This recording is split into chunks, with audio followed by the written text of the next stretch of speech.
రుతుపవనాలకు ముందు ఖరీఫ్ తర్వాత సాగు చేసే పిఎండిఎస్ ఆర్డిఎస్ మోడళ్లు పంటలకు పునాది లాంటివి. ఇవి భూమిలో పోషకాలను పెంచి మొక్కలకు చీడపీడలు తట్టుకునే సామర్థ్యాన్ని ఇవ్వడమే కాకుండా పరోక్షంగా దిగుబడి వృద్ధికి దోహదం చేస్తాయి. దీంతో పాటు అదనపు రాబడి ఇస్తూ పశువులకు సైతం పశుగ్రాసాన్ని అందిస్తాయి. ఇంతటి ప్రాధాన్యత ఉన్న మోడళ్లను రూపొందించి క్షేత్రస్థాయిలో అమలు చేసేలా రైతు సాధికార సంస్థ చర్యలు తీసుకుంటోంది.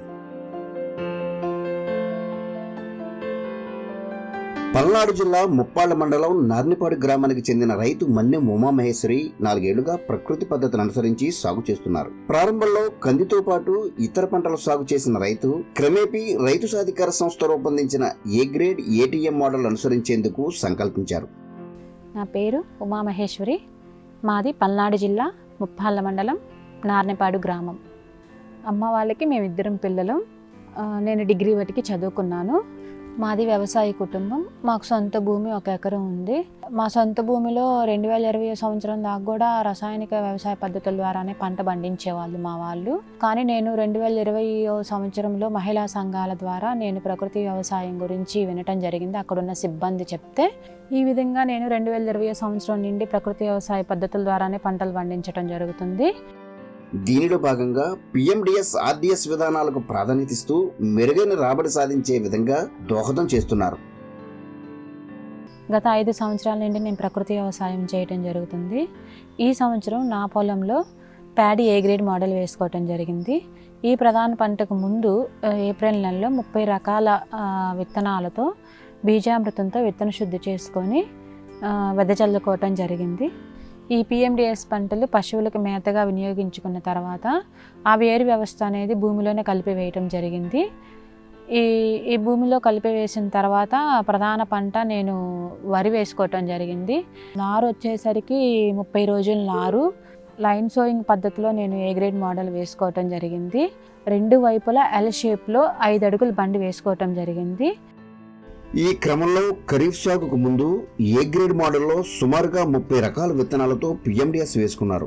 వీటి నుంచి 3 దఫాలుగా పశువుల మేతకు పశుగ్రాసాన్ని తీసుకోవడమే కాకుండా కూరగాయల అమ్మకం చేసి 8,000 వరకు రాబడి సాధించారు.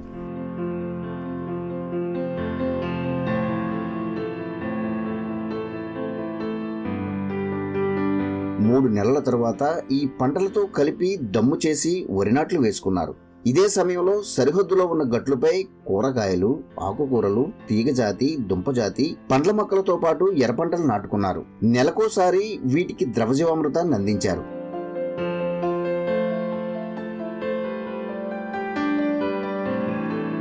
మరో 3 నెలల అనంతరం వరి పంట పక్వానికి రావడంతో కోతకు వారం రోజుల ముందే రబీ డ్రై షోయింగ్ లో భాగంగా పలు రకాలైన విత్తనాలను పంటలో జల్లుకున్నారు.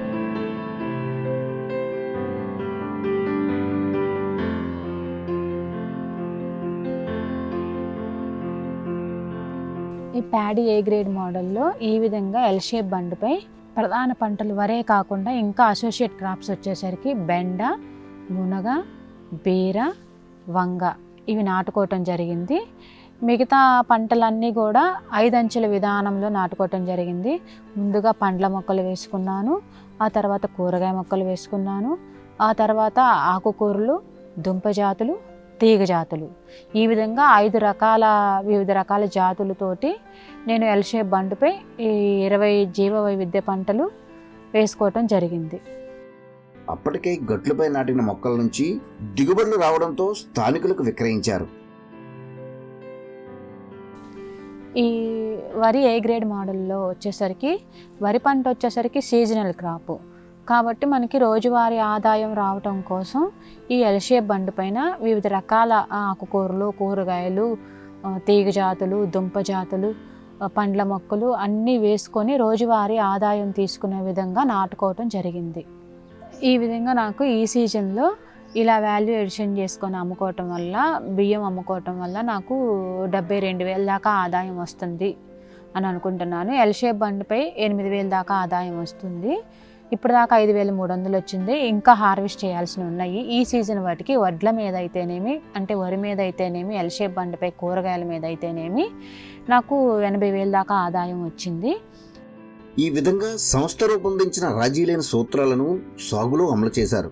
3 ఏళ్లుగా పిఎండిఎస్ ఆర్డిఎస్ సాగు చేయడం వల్ల భూమిలో సారం పెరగడమే కాకుండా పోషకాలు మరింత పెరుగుతూ వస్తున్నాయి.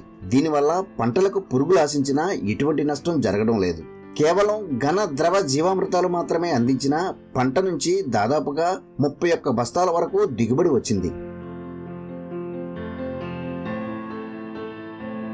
ప్రస్తుతం ఆర్డిఎస్ ఉన్న భూమిలో రబీ వరిని సాగు చేసేందుకు ఏర్పాట్లు చేసుకుంటున్నారు.